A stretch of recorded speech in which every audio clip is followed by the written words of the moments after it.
नमस्कार, मैं हूं शशि। आइए झारखंड की टॉप 25 प्रमुख खबर जानते हैं।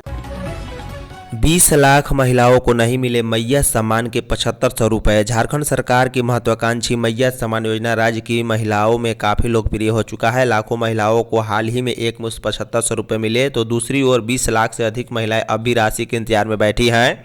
झारखंड की हेमंत सोरेन कैबिनेट ने लाभुकों के खाते में पैसे भेजने के प्रस्ताव को मंजूरी दी है, फिर भी महिलाओं को पैसे नहीं मिले।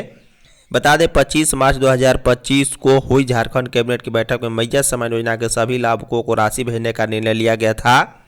आधार कार्ड के बैंक अकाउंट से लिंक नहीं रहने पर भी लाभुकों को 3 माह की राशि 7500 रुपये भुगतान करने के प्रस्ताव को मंजूरी दी गई थी।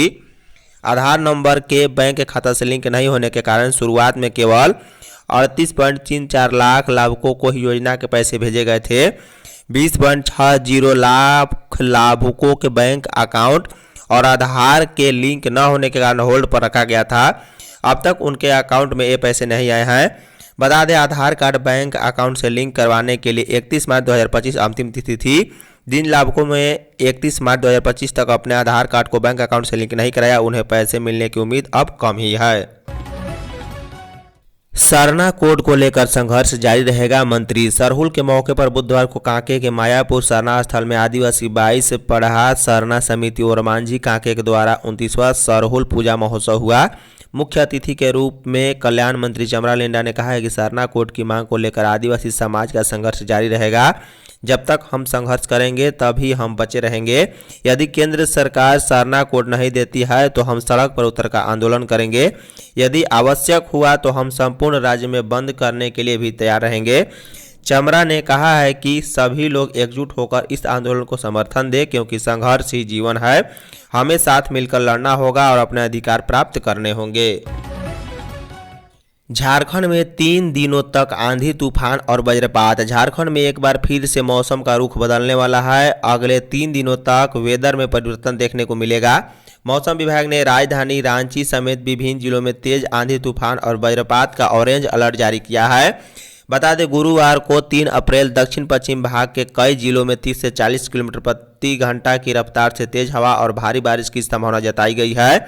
इसमें गढ़वा, खुट्टी, पलामू, चतरा, लातेहार, लोहरदगा, गुमला, रांची, रामगढ़, सिमडेगा, पश्चिमी सिंहभूम, पूर्वी सिंहभूम और सरायकेला खरसावां में तेज हवा और वज्रपात को लेकर मौसम विभाग ने येलो अलर्ट जारी किया है। वहीं शुक्रवार 4 अप्रैल को मौसम और भी अधिक बिगड़ने की संभावना जताई गई है। दक्षिण पश्चिम भाग के कई जिलों में हवाओं का रफ्तार और बढ़ेगा। 40 से 50 किलोमीटर प्रति घंटा की रफ्तार से तेज आंधी तूफान चलेगी। भारी बारिश और वज्रपात को लेकर कई जिलों में ऑरेंज अलर्ट जारी किया गया है, जिसमें लोहरदगा, रांची, रामगढ़, गुमला, खुट्टी, सिमडेगा, पश्चिमी सिंहभूम, पूर्वी सिंहभूम और सरायकेला खरसावां शामिल हैं।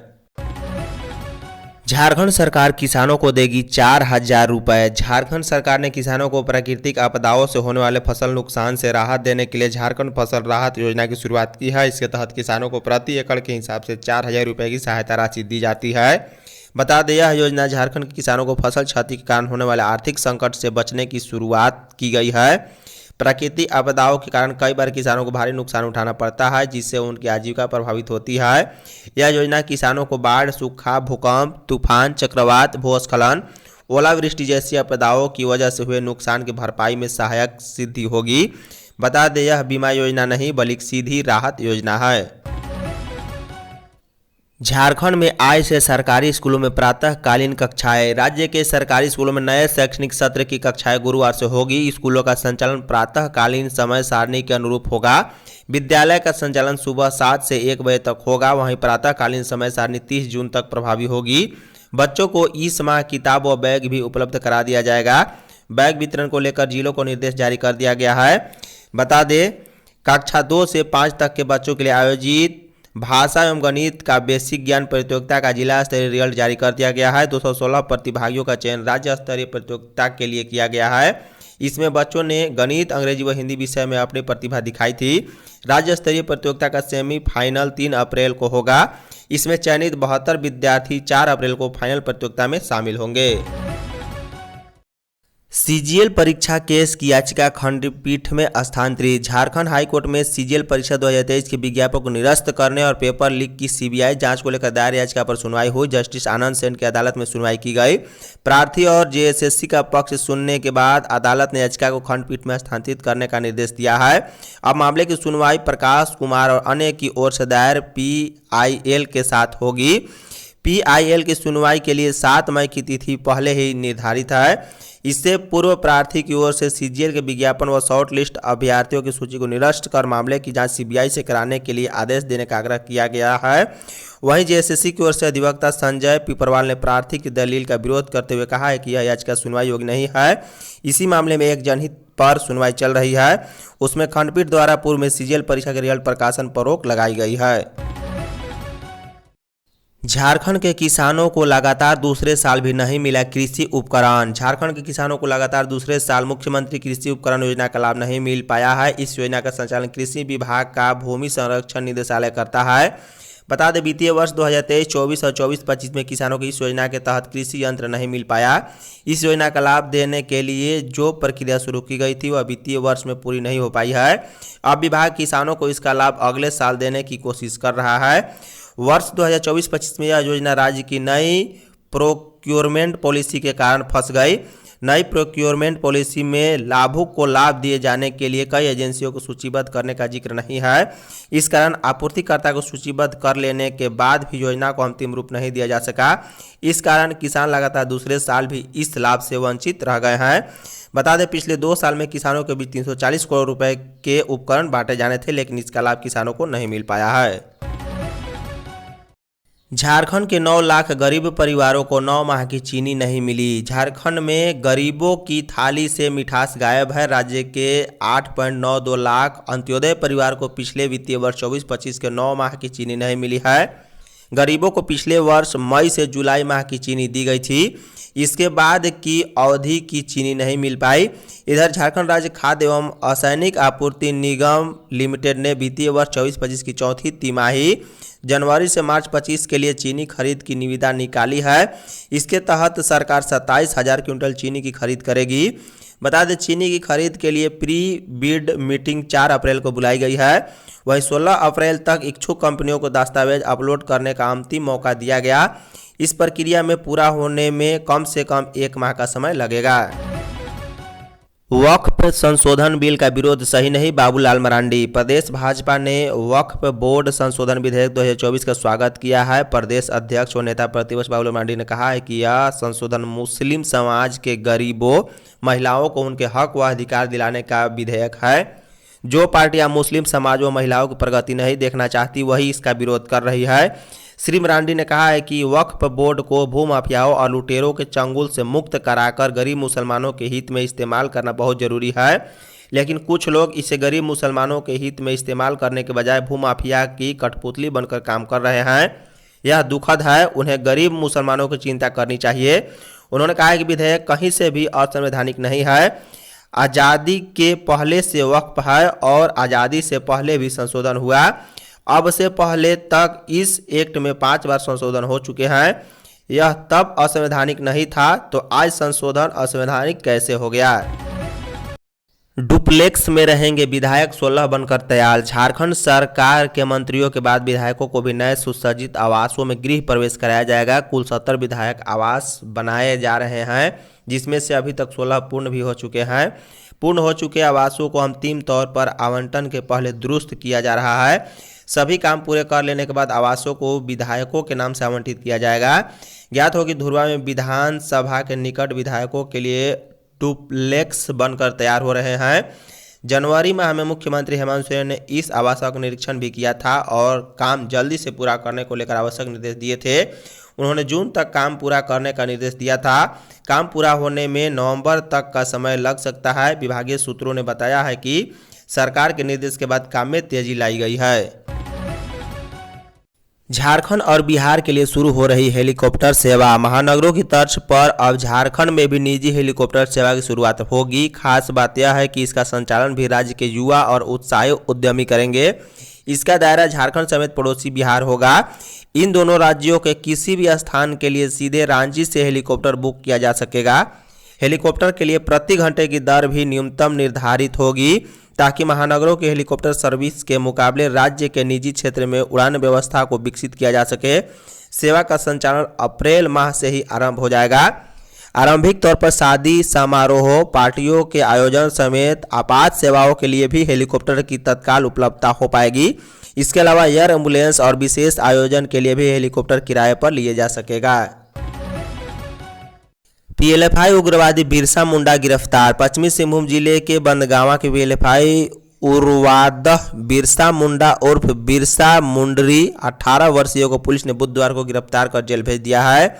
मोरहू थाना पुलिस ने बड़ी सफलता हासिल करते हुए प्रतिबंधित संगठन पीएलएफआई के सक्रिय सदस्य बिरसा मुंडा उर्फ बिरसा मुंडरी को दबोच लिया है। वह पश्चिमी सिंहभूम जिले के बंदगांवा थाना क्षेत्र के लुम्बाई गांव का रहने वाला है। बिरसा मुंडा के खिलाफ मोरहू थाना में 28 जुलाई 2023 को धारा 385, 387, 427 तथा धारा 25 1A 25 के तहत केस दर्ज किया गया था। उसके अलावा अन्य 3 मामले भी उनके खिलाफ मोरहू थाने में दर्ज हैं। रिमांड होम से भागे 21 में से 7 बाल बंदी वापस। चाईबासा रिमांड होम में मंगलवार को मेन गेट तोड़कर भागे 21 में से अब तक 7 बाल बंदियों को खोज कर वापस लाया गया है। मंगलवार की रात 4 बाल बंदी वापस लाए गए थे, जबकि बुधवार को 3 बंदियों को वापस लाया गया। बाकी 14 बंदियों की पुलिस खोजबीन कर रही है। इसी बीच मामले की जांच करने बुधवार को रांची से महिला बाल विकास एवं सामाजिक सुरक्षा विभाग की निदेशक समीरा एस चाईबासा पहुंची। उन्होंने रिमांड होम में हर बिंदु की जांच की। हालांकि उन्होंने मीडिया को कुछ भी बताने से मना कर दिया।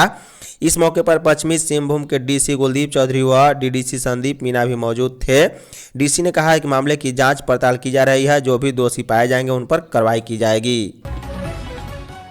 रामनवमी पर हजारीबाग व गिरिडीह में 25 डीएसपी होंगे तैनात। 2 पक्षों के बीच झड़प की घटना के बाद रामनवमी के दौरान हजारीबाग और गिरिडीह जिले में सुरक्षा व्यवस्था का पुख्ता इंतजाम किया जाएगा। झारखंड पुलिस मुख्यालय द्वारा 25 डीएसपी रैंक के अधिकारियों का गिरिडीह और हजारीबाग जिले में रामनवमी के दौरान विधि व्यवस्था संभालने के लिए प्रतिनियुक्त किया गया है। बता दें सभी डीएसपी 3 अप्रैल तक हजारीबाग और गिरिडीह में अपना योगदान दे देंगे। उनकी प्रतिनियुक्ति का समय 4 अप्रैल से लेकर 8 अप्रैल तक रहेगा।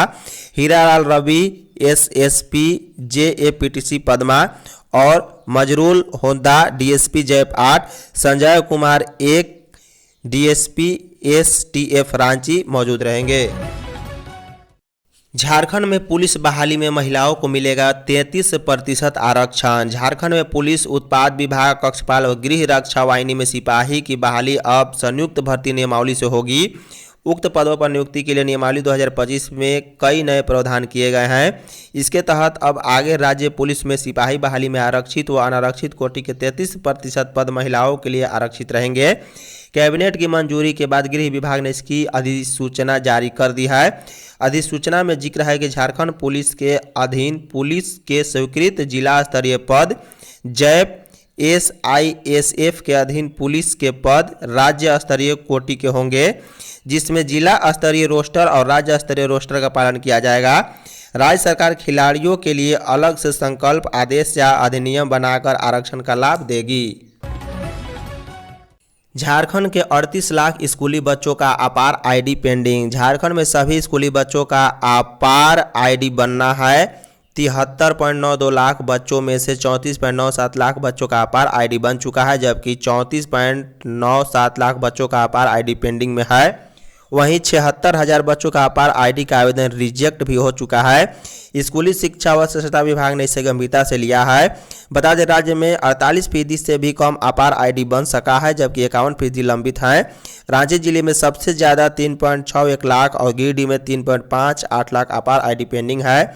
वहीं सबसे कम लोहरदगा में 38,000 और सिमडेगा में 48,000 आवेदन लंबित है। अगर प्रतिशत की बात करें तो गोड्डा में सबसे ज़्यादा 65.49%। पुलिस नियुक्ति में रोस्टर का होगा पालन। झारखंड में पुलिस उत्पाद विभाग, कक्षपाल और गृह रक्षा वाहिनी में सिपाही की बहाली अब संयुक्त भर्ती नियमावली से होगी। कैबिनेट की मंजूरी के बाद गृह विभाग ने इसकी सूचना जारी कर दी है। उक्त पदों पर नियुक्ति के लिए नियमावली 2025 में कई नए प्रावधान भी किए गए हैं। अधिसूचना के मुताबिक झारखंड पुलिस की नियुक्ति में जिला स्तरीय और राज्य स्तरीय रोस्टर का पालन किया जाएगा। वहीं सहायक पुलिस को भी 10% क्षैतिज आरक्षण मिलेगा। खिलाड़ियों को अलग से संकल्प आदेश या अधिनियम बनाकर आरक्षण का लाभ दिया जाएगा। पुलिस बहाली में मेधा सूची के गठन में मान्यता प्राप्त रक्षा विश्वविद्यालय से स्नातक व डिप्लोमाधारी छात्र छात्राओं को भी 4 से 10 अंक तक वेटेज मिलेगा। वहीं डिस्टिंक्शन लाने वाले विद्यार्थियों को 10 अंक, प्रथम श्रेणी पास को 8 अंक, द्वितीय श्रेणी पास को 6 व पास उम्मीदवारों को 4 अंक का वेटेज मिलेगा। खरना के साथ 36 घंटे का निर्जला व्रत शुरू। रांची में बुधवार को चैती छठ व्रतियों ने खरना का अनुष्ठान पूरी नेम निष्ठा से किया है। छठी मैया के गीतों के बीच व्रतियों के घरों में भगवान को नतमस्तक होकर प्रणाम किया गया। वहीं पूजा अर्चना के बाद व्रतियों समेत अन्य लोगों ने प्रसाद ग्रहण किया। इसके साथ ही 36 घंटे के निर्जला व्रत की शुरुआत हो गई है। गुरुवार को शाम 5:40 पर अस्ताचलगामी सूर्यदेव को पहला अर्घ्य दिया जाएगा। वहीं बुधवार को व्रतियों ने शाम में गाय के दूध से बनी खीर का महाप्रसाद अर्पित कर भगवान की पूजा की। इसके बाद खरना का प्रसाद ग्रहण किया। देवघर में 2 पक्षों में मारपीट, पथराव में 16 लोग जख्मी। देवघर के मोहनपुर थाना अंतर्गत हाड़ोडीह व रघुनाथपुर गांव में बुधवार दोपहर मामूली विवाद में 2 पक्षों में हिंसक झड़प हुआ है। बताया जा रहा है कि कटहल तोड़ने को लेकर विवाद में दोनों पक्षों के 16 लोग घायल हो गए।